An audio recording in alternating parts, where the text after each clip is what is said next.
Have they been looking after the animals that they've rescued and rehomed? They've also been out on the road helping another sanctuary that's in trouble. Late last night, Francis Shanahan met some of the volunteers who had spent the day on a mercy mission to help a sanctuary in Wexford. It's just after midnight. I'm at a roundabout close to the toll bridge across the River Shore, and with me is Suzanne Gibbons. Suzanne, you've been on a mercy mission today. You travelled from Castle Island to Gorey. What was that all about? On Thursday night, a friend of mine rang me while I was still working in my own farm. I think it was about 10 o'clock. And she told me that the Irish Wildlife Sanctuary was going to close on Monday morning because they were out of funds and out of donations and out of money. So what is your response to that? I went, well, a fundraiser of a difference, that if I could, call the Code Red that they were in trouble and the people could donate to them directly, but success. So what you were looking for wasn't necessarily money, it was animal feed, but you wanted a great variety of feed.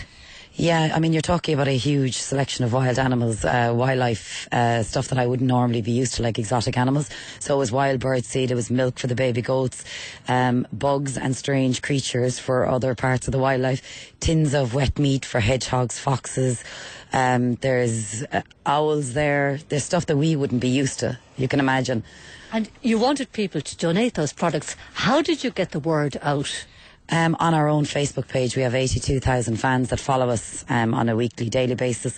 And I just called a Code Red on the Facebook page and I asked my followers, who are affectionately known as my army, to help. And they came to my side and they did it. It's been a success. You've got a great response. Absolutely unbelievable. The most gorgeous people came forward. And one pet shop in particular, Maxi Zoo, they were amazing. Not only did they help us in Cork, but they helped us down here in Waterford. The shop were amazing, the staff were amazing, and they gave fantastic donations. Heather Cox, you've actually made your way to Waterford tonight. You run the Irish Wildlife Sanctuary. That's in Gorey in Wexford. What kind of animals do you take in? We take in everything. We take in wildlife, exotic animals, small animals. And what was the big issue for you? Our funds, basically. Over the last couple of months, we've had a lot of wildlife casualties and exotics that have come in that have needed special veterinary care, and that's very expensive. So we just found that our bills have just mounted on top of us, and we just haven't had the support that we needed to keep going because so many animals have come in. Brian Cronin, you're one of the drivers. You've been on the road since the early hours of Monday. It's now into Tuesday morning. Yeah, we left early Monday morning. We've bones of 500 kilometres done so far. You stopped along the way. Where did you stop? Ballincollig, Cork City, Middleton, Castlemartyr, Dungarvan, Waterford, New Ross, and then on to the lads in Wexford. So you've got a little convoy there? Yeah, we've 2 jeeps, 2 horse boxes, and a car as well. Did you manage to fill your trailers? Yes, the 2 trailers, the 2 jeeps and the car were all full to the roof by the time we got to Wexford. So you've done your deliveries. Suzanne Gibbons, are your trailers empty? No. We're taking 2 goats home with us to a home that we've lined up in Kerry. Are you a little bit like that? You can't leave an animal behind? Not in a million years. At your own centre, what kind of animals do you rescue, do you rehome? I rescue everything, but we specialise in horses and dogs. And then any time wildlife comes in, Heather and Catherine come to my side, which is fantastic. And at the moment, how many animals do you have at your own centre? Oh dear God, over 200, maybe borderline 250. It's a big job to keep a rescue centre afloat, to have the money, to have the feed, to have the manpower. Well, we're a voluntary run, so we rely on volunteers, and it's a constant 24 hour around the clock begging plea, looking for donations and money. But you managed to fundraise, and you managed to buy your own premises this year, to buy your own farm. Yeah, a year ago, I decided at 42 years old that how was AHAR going to survive if I was gone in the future?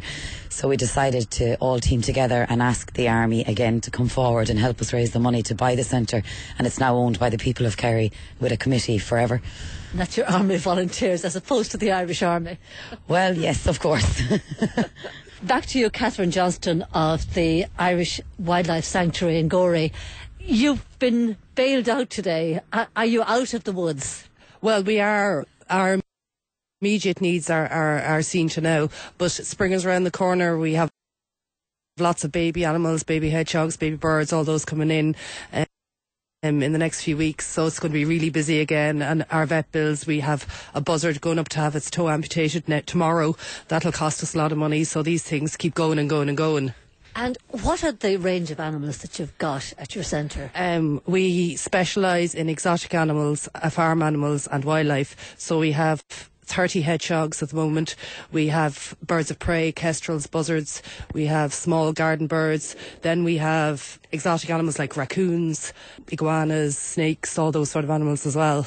And are these animals that you can hopefully get homes for, or will they stay with you for the rest of their lives? The wildlife, the ultimate aim with them is to release them back into the wild once they're old enough or fit and healthy. The exotic animals, most of them will stay with us because they need such specialist care. And you got a good delivery today. Fantastic. It was overwhelming. The support of Suzanne and the AHAR army was just phenomenal. We're overwhelmed. Out and about late at night there, that's Francis Shanahan. You'll find details of those animal sanctuaries on their websites. We'll also put it on our own website as well. After the break, some interesting new data on our attitudes to marriage.